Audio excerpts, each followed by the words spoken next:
تو اب محدثین نے اس کو نام کیا دے دیا؟ تراویح، فقہا اور محدثین نے. تو اس کی وجہ محدثین بیان کرتے ہیں کہ تراویح کا نام اس لیے دیا گیا کہ ہر 4 رکعتوں کے بعد تھوڑا ریسٹ کیا جا رہا ہے. اب مجھے بتاؤ یہ جو عربی لغت میں نا ایک ترویحہ 4 رکعت اور تراویح جمع اقصا ہے. عربی میں جمع کے لیے کم سے کم 3 فرد ہونا ضروری ہے. جیسے رجل ایک آدمی، بھائی چل رہی ہے ریکارڈنگ، رجل ایک آدمی، رجلانی 2 آدمی، رجال 2 سے زیادہ. تو تراویح 2 ترویحوں سے زیادہ، 2 ترویحیں بنتے ہیں 8 رکعتیں اور تراویح بنتی 8 سے زیادہ. کتنی زیادہ یہ اس میں سب آ سکتا ہے. تو 8 رکعتوں پہ تو تراویح کا لفظ فٹ ہی نہیں بیٹھتا. تو محدثین اس کو تراویح کیسے کہیں گے اور تراویح کے باب کیوں باندھیں گے؟ اس زمانے میں اگر 8 رکعتیں ہو رہی ہوتی محدثین کے دور میں تو اس کو ترویحتین کہتے نا، وہ تراویح سے تعبیر نہ کرتے. سمجھتے ہو کہ نہیں سمجھتے؟ اور تراویح ہے بھی جمع اقصا. جمع اقصا کا مطلب عربی میں 2 قسم کی جمع ہوتی ہے، ایک جمع قلت اور ایک جمع کثرت. افعل، افعال، فعلۃ، افعلۃ، یہ 4 وزن جمع قلت کے ہیں 3 سے لے کے 9 تک. اور جمع اقصا کہتے ہیں جیسے مساجد، یہ جمع اقصا ہے، بہت ساری مسجدیں اور بہت سارے سے ملتے جلتے الفاظ ہیں، مفاعل یا فعائل کے وزن پر.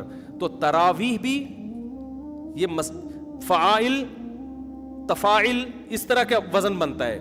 یعنی جمع اقصا کا مطلب ہوتا ہے جس میں جو فعائل کا وزن بن رہا ہو، فواعل کا وزن بن رہا ہو. اب یہ صرف کی باتیں نا ہر آدمی کو کھوپڑی میں نہیں آئیں گی. آج کل کے جو اسکالرز آ رہے ہیں ان کو تو ویسے ہی کھوپڑی میں نہیں آئیں گی، کیونکہ ان کو صرف نحو کا الف بے بھی نہیں پتا ہے، عربی گرامر جانتے ہی نہیں ہے، اردو کتابیں پڑھ پڑھ کے پھینک رہے ہوتے ہیں بیٹھ کے. تو تراویح ترویحہ کی جمع اقصا ہے. ترویحہ تفعیلہ اور تراویح تفاعیل. تو تفاعیل کا وزن جمع اقصا کا وزن ہے. یہ جمع کثرت پہ دلالت کرتا ہے. محدثین نے صدیوں پہلے اس نماز کو تراویح کہا، جس سے پتہ چل رہا ہے ایک ترویحہ نہیں ہے، 2 ترویحیں نہیں ہیں، 3 بھی نہیں ہیں، 3 سے زیادہ ہیں، کثیر ترویحیں ہیں.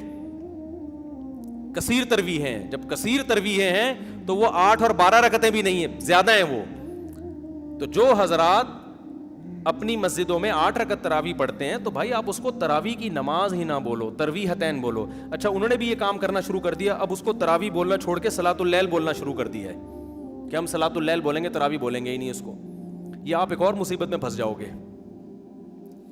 آپ ایک ٹینشن سے تو بچنا چاہ رہے ہو لیکن آپ ایک دوسری ٹینشن میں پھنس جاؤ گے. وہ ٹینشن یہ ہے کہ محدثین کے دور میں یہ صلاۃ اللیل ہے تو صلاۃ اللیل ہی، وتر بھی صلاۃ اللیل ہے، تہجد بھی، ہر نماز جو رات کو پڑھی جائے وہ صلاۃ اللیل ہے. لیکن محدثین نے، یہ میں نے نہیں، ٹھیک ہے نا، محدثین اور فقہا نے اس کو الگ نام اس لیے دیا تھا یہ بتانے کے لیے کہ یہ صلاۃ اللیل عام صلاۃ اللیل جیسی نہیں ہے، اس کے کچھ احکام دوسری نمازوں سے ڈفرینٹ ہیں. اس میں بڑی جماعت ہوگی، ایک امام کے پیچھے لوگ پڑھیں گے اور عشاء کے بعد پڑھی جائے گی. یہ جبکہ صلاۃ اللیل کب پڑھی جاتی ہے؟ جو تہجد جس کو آپ صلاۃ اللیل، وہ رات کے آخری حصے میں. تو تراویح آپ کو رات کے آخری حصے میں پڑھنی چاہیے. پھر اس میں آپ بڑی جماعت قائم نہ کریں، کیونکہ رسول اللہ صلی اللہ علیہ وسلم نے جو 3 دن رمضان میں جو نماز پڑھی ہے وہ 3 دن کے بعد آپ نے ترک کر دی تھی. تو جو نماز آپ نے ترک کی ہے وہ آپ کنٹینیو کیوں پڑھ رہے ہو رمضان میں؟ بھائی کیا دلیل ہے آپ کے پاس؟ آپ کہتے ہو حضرت عمر نے شروع کی ہے، تو حضرت عمر نے جو شروع کی ہے اس کو محدثین نے تراویح کہا ہے. صلاۃ اللیل تو ہے وہ، لیکن اس کو الگ سے بھی ایک نام دیا ہے. اور تراویح کا لفظ 8 رکعتوں پہ صادق نہیں آتا. اس کا مطلب حضرت عمر نے 8 پڑھی نہیں تھی، 8 سے زیادہ پڑھی ہیں. اور پھر پوری روئے زمین پہ جو پڑھی گئی ہیں، ان تمام باتوں کا کسی کے پاس کوئی جواب نہیں ہے. بعض لوگ کہتے ہیں بخاری کی حدیث ہے کہ نبی صلی اللہ علیہ وسلم رمضان اور غیر رمضان میں 8 سے زیادہ نہیں پڑھتے تھے. بخاری ہی کی دوسری حدیث بھی ہے جس میں حضرت عائشہ فرماتی ہیں کہ نبی صلی اللہ علیہ وسلم رمضان میں زیادہ عبادت کیا کرتے تھے رات میں، اور رمضان کے غیر میں کم کرتے تھے. یزید فی رمضان ما لا یزید فی غیرہ. یہ کیا بات ہے کہ آپ وہ حدیث تو لے رہے ہو جس میں آتا ہے کہ 8 پڑھتے تھے رمضان غیر رمضان میں. بخاری ہی کی دوسری حدیث جس میں آتا ہے رمضان میں رکعتوں کی تعداد زیادہ ہوتی تھی، اس کو آپ فوکس نہیں کر رہے. آپ اس حدیث سے، بخاری ہی کی حدیث سے پتہ چلتا ہے بھائی رمضان میں اگر 8 تھی، غیر رمضان میں 8 تھیں تو رمضان میں 8 سے زیادہ تھیں. تو یہ حدیث بھی بخاری کی مضطرب ہے. حضرت عائشہ کا بیان میں اضطراب ہے. حدیث کی سند ٹھیک ہوتی ہے بعض دفعہ، لیکن سند صحیح ہونے کے باوجود جب 2 حدیثوں میں ٹکراؤ ہوتا ہے تو وہ حدیث قابل استدلال نہیں رہتی. ہم یہ کہتے ہیں کہ امی عائشہ کہتی ہیں کہ ایک طرف کہہ رہی ہیں کہ رمضان میں آپ 8 پڑھتے تھے, دوسری طرف کہہ رہی ہیں 8 سے زیادہ پڑھتے تھے. ہم کہتے ہیں 8 والی حدیث کی تائید ہمیں دوسری حدیثوں سے نہیں ملتی, رمضان میں 8 سے زیادہ پڑھتے تھے, اس کی تائید میں دوسری صحیح حدیثیں موجود ہیں. لہذا ہم امی عائشہ کی یا بخاری کی وہ حدیث کو لیں گے جس میں 8 سے زیادہ کا ہے, اور رمضان کا تقاضا بھی ہے کہ 8 سے زیادہ پڑھتے ہو آپ.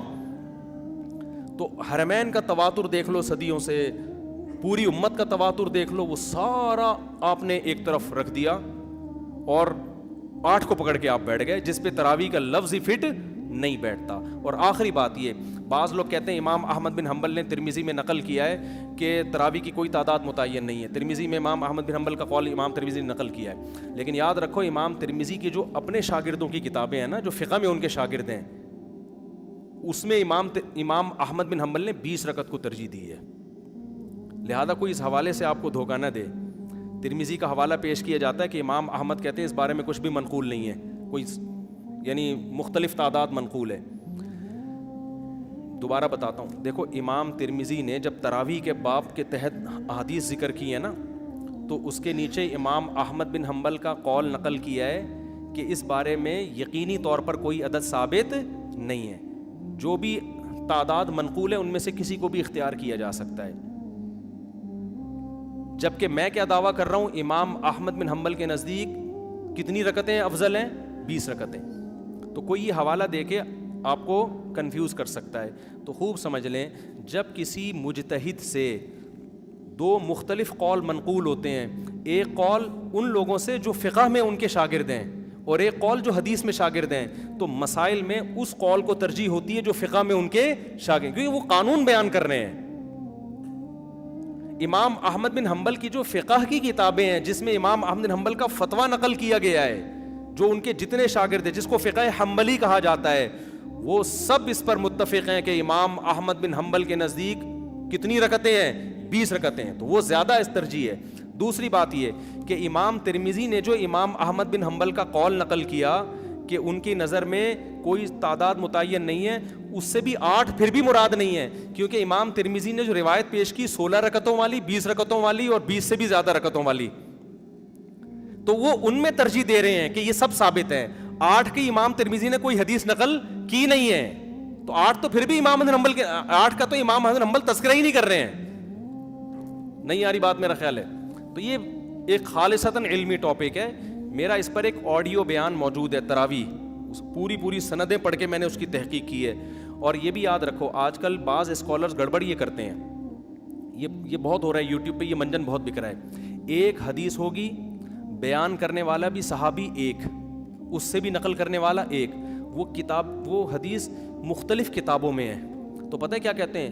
6 حدیثیں اس بارے میں کتنی حدیثیں ہیں؟ ابے بھائی 6 حدیثیں نہیں ہیں, ایک حدیث ہے, اس حدیث کو مختلف محدثین نے لیا ہے. یہ منجن بڑا بک رہا ہے یوٹیوب پہ. پھر وہ حوالے دیتے ہیں, بخاری میں بھی حدیث نمبر فلاں فلاں فلاں, اس میں بھی یہ ہے, مسلم میں حدیث نمبر فلاں فلاں فلاں, مشکات میں حدیث. حالانکہ مشکات میں تو حوالہ دینے کی ضرورت ہی نہیں ہے, کیونکہ مشکات تو بخاری سے لے رہی ہے. یہ منجن بک رہا ہے یوٹیوب پہ, اور بڑے مشہور اسکالر ہیں, میں نام نہیں لیتا, آج کل بہت سارے اسکالر یہ کام کر رہے ہیں. میں دوبارہ بتاتا ہوں کرتے کیا ہیں. جو اپنے مسلک کی تائید میں جب حدیث پیش کریں گے نا, حدیث صرف ایک ہوگی اور اس کے مخالف درجنوں حدیثیں ہوں گی, لیکن وہ منجن کیسے بکے گا؟ عوام تو سامنے بیچاری پڑھی لکھی ہوتی نہیں دینی اعتبار سے, وہ منجن ایسے بکتا ہے کہ یہ حدیث بخاری میں حدیث نمبر فلاں فلاں فلاں فلاں, مسلم میں حدیث نمبر فلاں فلاں فلاں, اس میں بھی ہے, ترمذی میں حدیث نمبر فلاں فلاں فلاں. ابے یار یہ تو چل رہا ہے نا, اس کو آگے لے آئیں. ترمذی میں حدیث نمبر فلاں فلاں فلاں. آدمی کہتا ہے یار اتنی ساری حدیثیں, اور یہ مولویوں کو کیا ہو گیا؟ پھر آپ کہتے ہیں مشکات میں حدیث نمبر فلاں. حالانکہ مشکات مستقل حدیث کی کتاب نہیں ہے, وہ یا تو بخاری سے لے رہی ہوگی یا مسلم سے یا اور کسی کتاب سے. تو جب بخاری کا حوالہ دے دیا تو اب کمبخت مشکات کا حوالہ کیوں دے رہا ہے؟ ٹھیک ہے نا. یہ ایسے ہی ہے جیسے میں کہوں کہ یہ حدیث بخاری میں فلاں اور ریاض الصالحین میں فلاں صفحے پر, تو ریاض الصالحین نے تو بخاری سے ہی لیا ہے نا. یہ منجن بک رہے ہیں, اور حدیث صرف ایک ہی ہے, وہ نقل کرنے, تو وہ درجنوں حدیثیں نہیں کہلائیں گی, وہ ایک حدیث کہلائے گی. زیادہ حدیثیں جب کہلائیں گی کہ کم سے کم ایک سے زیادہ صحابی اس کو نقل کر رہے ہوں، یا کم از کم صحابی کے تو 2-4 شاگرد نقل کر رہے ہوں نا. تو یہ منجن آج کل بک رہا ہے، لوگ بھرم میں آتے ہیں. میں نے جب تراویح پر بیان ریکارڈ کروایا نا، آڈیو بیان ہے، پوری سندیں پڑھ کے، اس میں ایک صاحب نے دعویٰ کیا تھا کہ 8 رکعت تراویح پہ 8 حدیثیں ہیں، حالانکہ 2 حدیثوں کو کیا بنا کے پیش کر دیا تھا. ایک بخاری والی حدیث جس میں آتا ہے کہ نبی رمضان غیر رمضان میں 8 پڑھتے تھے، جس کا تراویح سے تعلق ہی نہیں ہے. دوسری حدیث حضرت عمر سے، وہ بھی ایک ہی حدیث تھی، اس کو گھما کے کتنے 7 حدیثیں بنا کے پیش کی ہے. تو یہ منجن مارکیٹ میں بک رہے ہیں، ملتے جلتے ناموں سے دھوکہ نہ کھائیں. دیکھو دین قرآن و سنت کا نام ہے، اور قرآن و سنت کی وہ فہم جو ائمہ اربعہ نے جس کو سمجھا نا، اسلاف نے جس کو سمجھا، وہ فہم کو آج کے اسکالرز پہ آپ ترجیح دو، چاہے وہ سعودیہ کا اسکالر ہو، چاہے وہ دبئی کا ہو، چاہے وہ پاکستان کا ہو.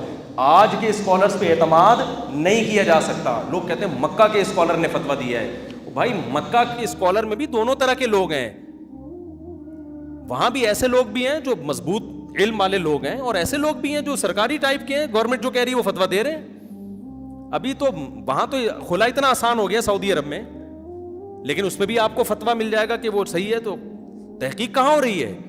تو ابھی تو حکومتوں کے بڑے اثرات ہیں. یہ تو پاکستان بچا ہوا ہے، یہاں کے علماء ابھی بھی بہت حد تک حکومت کے دباؤ سے بچے ہوئے ہیں. لہذا یہاں غلط اسکالر بھی بھرپور ملیں گے، صحیح اسکالر بھی بھرپور ملیں گے.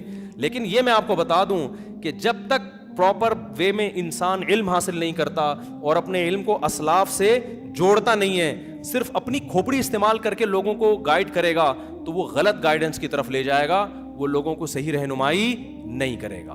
یہ بڑا مسئلہ ہے آج کل. تو آپ اپنے علم کو اسلاف سے جوڑیں اور دیکھیں ماضی کے فقہا کیا کہتے تھے. ان میں غلطی کا امکان کم ہے، آج کل لوگوں میں غلطی کا امکان زیادہ ہے، کیونکہ علم اٹھ رہا ہے، علم پھیل نہیں رہا. حدیث میں آتا ہے قرب قیامت میں علم اٹھے گا. ظاہر ہے اس سے سائنس اور ٹیکنالوجی کا علم مراد نہیں ہے، وہ تو پھیل رہا ہے، اس سے دین کا علم مراد ہے. اور اسکالرز آ کے آج کیا بات کرتے ہیں؟ آج جو نالج لوگوں کے پاس ہے وہ پہلے نہیں تھی. بھائی آپ تو حدیث کے خلاف بات کر رہے ہو. حدیث سے پتہ چلتا ہے کہ آج نالج کم ہو رہی ہے، پہلے دین کی نالج زیادہ تھی. بہت ہو گیا میرے بھائی یار.